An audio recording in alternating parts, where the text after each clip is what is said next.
चलिए, अब Spearman rank correlation में दूसरे प्रकार का सम्स देखते हैं, जिसमें आपको रैंक क्वेश्चन के अंदर नहीं दी है, रैंक आपको असाइन करनी है। स्टूडेंट्स दिए हैं आपको 1 2 3 4 5 6 7 8 स्टूडेंट्स दिए हैं। इन 8 स्टूडेंट्स के स्टैट्स में मार्क दिए हैं, अकाउंट्स में मार्क दिए हैं। ये जो स्टैट्स में मार्क्स है इसे हम बोल देते हैं x, और अकाउंट के मार्क्स को हम बोल देते हैं y, यानी इसे बोलेंगे हम x, इसे बोलेंगे हम y।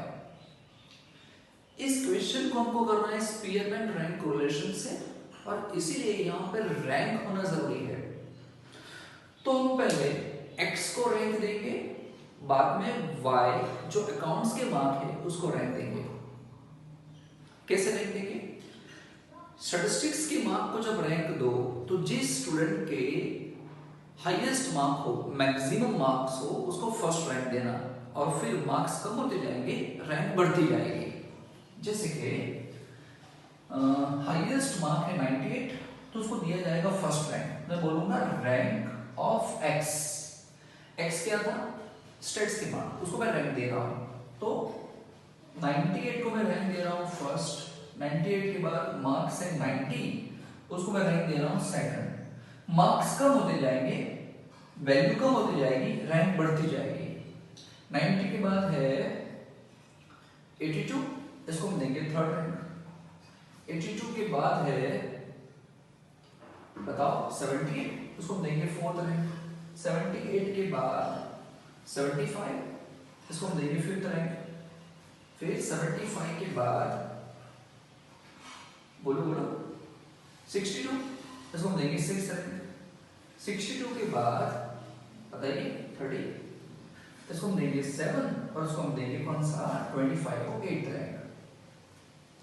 समझे रैंक कैसे देनी है? x का दे दिया रैंक हमने, यानी स्टैट्स के मार्क को रैंक दे दिया। अभी अकाउंट्स के मार्क को रैंक देंगे एग्जैक्टली वैसे। तो हम क्या बोलेंगे r y, rank for y variable. Accounts के मार्क हाईएस्ट कितना है बताइए? मुझे लगता है हाईएस्ट 91 से ज्यादा कोई नहीं, उसको देंगे हम फर्स्ट रैंक। 91 के बाद कम किसका है? 86, है ना? वैल्यू कम हो गई, रैंक बढ़ेगी सेकंड। फिर 86 के बाद 84 हो जाएगा थर्ड। 84 के बाद चलिए 51 है, 68 है, 55, तो इसको देंगे 68 को देंगे हम कमान फोर्थ रैंक। 68 के बाद 62, इसको हम देंगे फिफ्थ रैंक, है ना? 62 के बाद बताइए कौन सा बाकी बचा? 55, कहाँ तक चल गए? 5 तक आ गए, इसको हम देंगे ये हो गया, ये हो गया, ये हो गया, अच्छा 60 होगा, है ना? 5 ये हो जाएगा 6th रैंक, फिर 55 ये 7, और ये हो जाएगा 8th रैंक। ठीक है, क्लियर है ना? चलो चेक कर लो। ओके, ये 4 7 1 8 5 3 2 and 6, और ये 3 8 1 6 4 5 एक्सेट्रा। ठीक है, ये रैंक होगी। अब मुझे बात बताओ, क्या इस रैंक में आपने जो रैंक असाइन की, क्या इस रैंक को हमने रिपीट किया? नहीं, रिपीट नहीं हो रहा है रैंक। तो ऐसे केसेस में रैंक में टाई नहीं हो रहा है, तो सिंपल सी फॉर्मूला, कौन सी formula? When there is no tie, तो r is equal to 1 minus 6 summation b square n square minus 1। यहाँ मुझे क्या चाहिए होगा? d का मतलब क्या? डिफरेंस। किसका डिफरेंस? rx माइनस ry, इन दोनों का डिफरेंस। 4 माइनस 3 1, ये माइनस 1, ये 0, ये हो जाएगा 2, ये हो जाएगा 1, ये हो जाएगा माइनस 2, ये हो जाएगा 0, ये हो जाएगा माइनस 1, ये प्लस ये होगा भी, ये ज्यादा है माइनस 1, ये 0, ये हो जाएगा प्लस ये माइनस। ओके, मुझे क्या चाहिए? d का स्क्वायर, तो d का स्क्वायर कर दूंगा मैं। इसका स्क्वायर 1 1 0, ये 4, फिर ये 1, ये 4, ये 0, ये 1, करेंगे टोटल 4 5 6 4 10 11 12 12, ये क्या मिला समेशन डी स्क्वायर, ये मिल गया। यहाँ पे रख देंगे 1 minus 6 summation D square is 12। N कितना है 8 स्टूडेंट है तो 8 8 square minus 1 1 minus 12 6 72 8 8 8 64 64 minus 1 63 1 minus 72 divided by this 8 3 are 24 4 2 8 6 are 48 and 250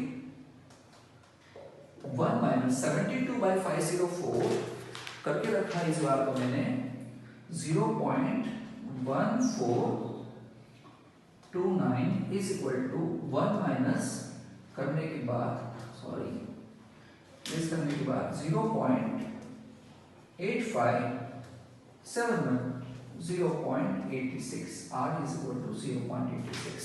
correlation coefficient sphere में कितना है r is equal to 0.86।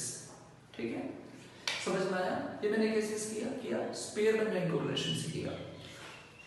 अब देखो एक खास बात बताऊं मैं आपको, ये marks and stats marks in accounts तो ऐसा वेरिएबल होगा जो क्वांटिफाइबल है, जिसको हम न्यूमेरिकली मेजर कर सकते हैं। तो ऐसे वेरिएबल जिसको हम न्यूमेरिकली मेजर कर सकते हैं उसका भी कोरिलेशन आप ढूंढ सकते हैं स्पीयरमैन रैंक कोरिलेशन से, और ऐसे वेरिएबल जिसको हम न्यूमेरिकली मेजर नहीं कर सकते हैं यानी क्वालिटेटिव वेरिएबल्स का भी हम कोरिलेशन कोएफिशिएंट ढूंढ सकते हैं स्पीयरमैन रैंक कोरिलेशन से। आई बात समझ में? कभी-कभी क्या होता है कि वैल्यू जो वेरिएबल्स होते हैं उसकी वैल्यू इसके जो ऑब्जर्वेशन ज्यादा डिस्पर्स्ड होते हैं, ज्यादा फैले हुए होते हैं, तो ऐसे केसेस में हम कैलकुलेशन का इस्तेमाल नहीं करते हैं, हम स्पीयरमैन रैंक कोरिलेशन का इस्तेमाल करते हैं। हालांकि आपको एग्जांपल में बोल देंगे कि आपको स्पीयरमैन से करना है कि कैलकुलेशन से करना है। ठीक है तो ये कौन सा मेथड देखा जहां आपको रैंक देना पड़ता है, खुद देना पड़ता है, लेकिन यहाँ पे रैंक रिपीट नहीं हो रही है। अभी नेक्स्ट हम क्या करेंगे, हम देखेंगे कि रैंक रिपीट हो रही है, एक ही रैंक दो बच्चों को जा रही है, रैंक रिपीट हो रही है। सो दिस इज द सम। ठीक है, थैंक यू।